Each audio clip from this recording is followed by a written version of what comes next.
Yo,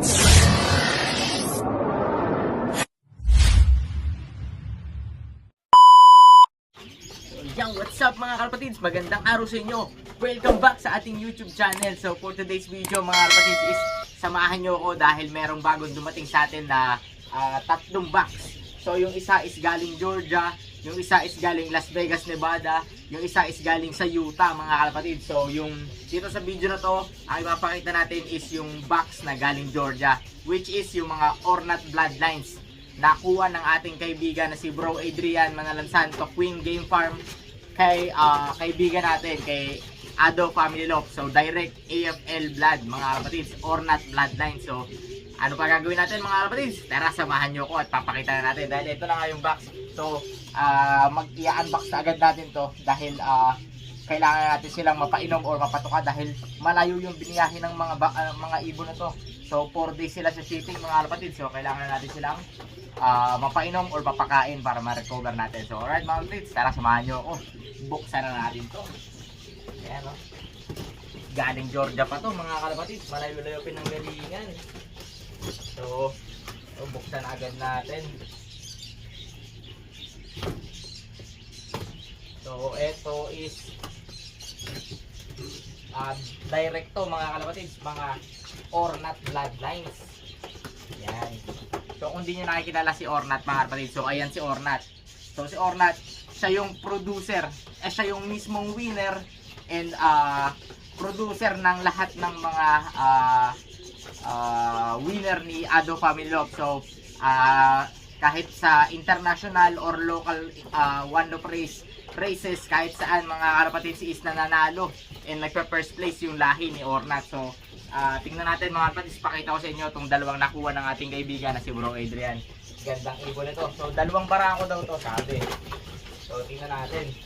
At eto na nga, nakita na agad yung pedigree mga kalapatids. So eto yung pedigree oh. Ayan, eto si AFL 323 mga kalapatids. Kung makapansin nyo, ayan si Ornat. Ayan si Ornat. Tapos eto yung ibon na i-unbox natin. So apo siya ni Ornat. So double grandson pala mga kalapatids. Kumbaga inbred Ornat. Ayan oh. Eto Soraya. Siya yung grandmother nung first place Ace Pigeon sa Victoria Falls, which is nabenta ng $600,000 yung apo ni Soraya. So kalahi nito yung nabenta ng $600,000 mga kalapatids. So yan, sa mga nagsasabi na ang weird daw ng hobby namin pero hindi nila alam, may pera or grabe yung pera dito sa pag-iibon mga kalapatids. Once na natsambahan mo or once na nag-perform ng ayos yung ibon mo sa mga one-off race na sinasalihan namin, $100,000 ang pinag-uusapan dito mga kalapatids. Hindi basta-bastang ibon to. So ayan, dalawa. So parehong double grandson ni Ornat yung nakuha ni Bro Adrian natin. So ito si Ornat, ito pa isa Ornat. Oh, ang galing mga kalapatids. Ayos na ayos to. Ito pala triple grandson dahil itong si Russell is anak din to ni Ornat mga kalapatids. Ayan yung wait lang. So ito yung nanay ni AFL 323 is inbred ano to, inbred Russell, inbred Ornat yung nanay. Tapos yung tatay is Ornat cross Soraya, which is yung mga mismong foundation breeder ni Ado Family Love. Grabe oh. Ito na lahat yung mga foundation breeder at producer of winner ni Ado Family Love mga kalapatids. Ornat, Soraya, Russell, African Heat. Ornat, Soraya, Russell, anak din ni African Heat. So grabe mga kalapatids, ayan na lahat. Wala nang hahanapin dito sa ibon na to, pedigree. Swerte na lang talaga ang kulang. Ayan. So arat, pakita ko na sa inyo. So hanapan muna natin kung sino dito si 323 or si 154.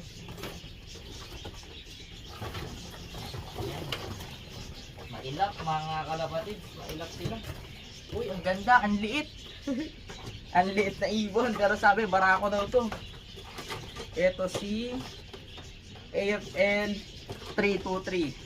Ito siya yun mga kalapatids. Ang gandang ibon, ang sarap hawakan, ang liit. Oh, ayan mga kalapatids, ang liit na ibon. Napakaganda. Oh, may puti siya dito sa leeg. Ayan oh, may puti sa leeg. Ganda yung quality check natin mga kalapatids. So yung hipo niya, small size. Ayun, tignan nyo kamay ko, ang liit-liit niya, no? Oh, pag hinipo, ano, small size mga kalapatids, dakot na dakot ko siya. Oh, napakaganda, tignan yung mata. Bro Adrian, congrats sa'yo, napakagandang ibon. Oh, eto pakpak mga kalapatids. Ayan, ready to breed na to. Ayan ang ibon, oh. Tapos, eto yung kabilang pakpak. Oh my God! Sana all. Ang gandang ibon mga kalapatids. Grabe, oh. Ayan, oh. Nanlilisik yung mata.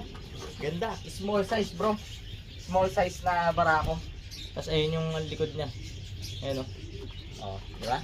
Ayos na ayos. Kasi AFL 323 direct mga kalapatids. Ayan, oh. IF AFL 2023 323. So ayan mga kalapatids, ang gandang ibon. Ang sarap hawakan. Hindi naman na-stress yung katawan niya. Ganun pa rin mga kalapatids, oh. Kahit 4 days, 3 days siya sa shipping. Ayan. Gandang ibon. Ayan. Ganda mga kalapatids. Quality. Ayan. Ang ganda pa ng pagkakaputi niya sa leeg. May puti siya sa leeg, oh. Ganda, oh. Ayan siya mga kalapatids. Tapos yung hipo niya, small size na barako. Tapos ito, ang ganda. Ito na agad, oh. Sikip na sikip yung ano niya.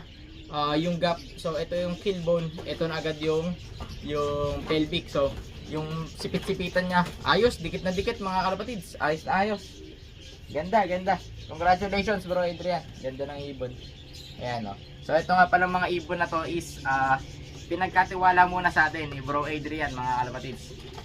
Dahil nga wala pang shipping sa Pilipinas, so yung binili niyang ibon dun sa Georgia is dito niya muna pinadala sa amin sa loft ko sa San Diego. So magbi-breed muna tong ibon na to dito sa Magnum Loft, and then i-entry namin sa late hatch 1 loft race yung anak. So ayan, masusubukan agad natin dito sa San Diego mga kalapatids. Alright, so ito naman yung pangalawa mga kalapatids, kunin na natin. Ito naman ganda rin, ang liit din na ibon mga kalapatids. Ang liit pero ang haba ng buntot nyo. Ganda ng ibon. So ito si AFL 154 mga kalapatids. Ito siya, oh. Ang ganda ng ibon, lakas. Hindi naman sila na-stress sa shipping mga kalapatids. Ganun pa rin yung katawan nila. Ayan, oh. Ayan. Lakas na ibon, ayaw niya magpahawa. Ayan, oh. Si AFL 154. Ayaw magpakita mga kalapatids. Ayan yung mata niya. Grabe. So ang haba ng buntot mga kalapatids, oh. So ito yung ano niya, pakpak. Ayan. Ganda. Nakakatuwa itong ibon ito. Ang liit-liit na ibon. Lakas. Ang liit pero lakas. Ayan. Ganito yung mga maganda sukat. Mga small size lang. Pero barako. Barako pa yan. Partida. Ang lakas. Ito mga kalapatids, oh. Ayan siya. Gandang ibon, oh. Pakita natin yung mata para makita ni Bro Adrian. Bro, yan yung mata, oh. Ayan. Red rose yung mata. Tapos yung hipo niya, small size. Ayos, dikit na dikit din, oh. Ganda rin ng hipo. Ito yung pelvic. Ito yung pelvic. Ito yung kill bone. Ayan, isang daliri lang yung gap. Tapos ayan, oh, dikit na dikit din yung sipit-sipitan. Ayos. Gagandang ibon. Quality. Oh, lakas pa. Lakas. Pero ito dito, ang haba ng buntot niya. Oh. Pero pintail. Haba ng buntot mga kalapatids. So ayan, gandang ibon ang nakuha ni bro. Parehong barako. So ang napag-usapan namin, i-cross namin tong ibon na to, yung kasi dalawang barako to yung nakuha niya. So yung parehong to is i-cross natin dun sa first overall ko na ibon, which is si Bullet. So first overall siya sa Capistrano Classic 1 loft race mga kalapatids. And then yung isa is i-cross natin dun sa Cuban Bloodlines ko, which is sa yung nanay nung ating mga 1,000 kilometers clacker doon sa at Ace Pigeon. So yung hupin ko is siya yung producer ng ating national Ace Pigeon. Out of 55,700 birds, nakapasok sa Ace Pigeon yung anak niya. So i-cross natin siya dito mga kalapatids. So ayan mga kalapatids, at inano natin, nilagay natin dito sa breeding cage natin yung mga ibon. Dito natin sila i-recover and i-condition mga kalapatid. So ayan, binigyan natin sila ng painom nila. So ito si AFL 154. So ito pala si AFL 154 mga kalapatids is lumipad pala to sa sa One Loop Race din sa Florida Derby. Lumipad din pala to. So itong ibon na to is finisher to ng One Loop Race. So ayan kitang-kita nyo naman, ganda. Ayan iinom na siya mga kalapatids. Inom ka, inom. Ayan, nahiya pa. Ayan, tumututo ka na. Ayan, iinom na. Iinom ng mahiwagang tubig mga kalapatids. So ayan, ayos, very good. Yan, tama yan para maka-recover na agad kayo. Yan, ganyan yung hirap na dinadaanan ng mga ibon mga kalapatids pag isiniship natin sila. So yan, uhaw na uhaw. Pero bago sila uminom mga kalapatids, binigyan na natin sila ng ideal pills para mawala na yung stress nila. So ayan si AFL 154 mga kalapatids, ang ganda. Small size na barako. Ayan, dyan muna silang dalawa. Tapos ito naman si AFL 323. So ayan mga kalapatids, ang ganda. Meron siyang puti sa dibdib. So ayan na nga, dyan na muna sila. So hanggang makondisyon natin sila, dyan na muna silang dalawa. Yan gaganda. So ayan na nga mga kalapatids, dito ko na natapusin ang vlog natin for today. Pagpahingahin muna natin yung mga ibon natin dyan. Ayan, shoutout bro Adrian, and shoutout Ado Sorobic AFL. So eto na yung mga ibon bro, ganda, quality, worth it. So ayos na ayos to bro. Good luck sa atin sa breeding pang late hatch One Loop Race bago natin padala to sa Pilipinas. So alright mga kalapatids, dito na natin tapusin ang vlog natin for today. Shoutout sa inyo lahat dyan. Lagi lang natin tatandaan, mas maganda ang maraming kaibigan kaysa maraming kaaway. Alright, Magnum Love TV, peace out.